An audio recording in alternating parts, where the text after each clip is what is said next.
my Christian brothers and sisters. My name is Tubolo Ajon.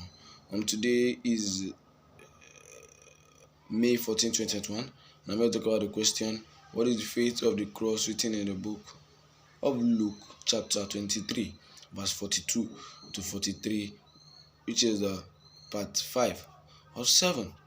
As long as we are alive on earth, we need to do good works because it's our good works that will make us or that will require us to have an eternal life.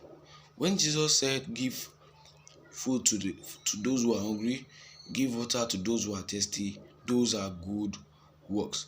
Also, it's also written in the Bible. Also, we have to do good not to only those who are close to us, like our families and friends, but we also have to do good to those who wish us bad, those who are our enemies. So, written in the Bible that there will be a great flood on those who do not want to do good works anymore. They only want to hear the word of God and say they believe in Him, but they don't want to do good works. Lastly, your faith isn't just enough. In order for you to be saved, you need to. Your faith isn't just enough for you to be saved.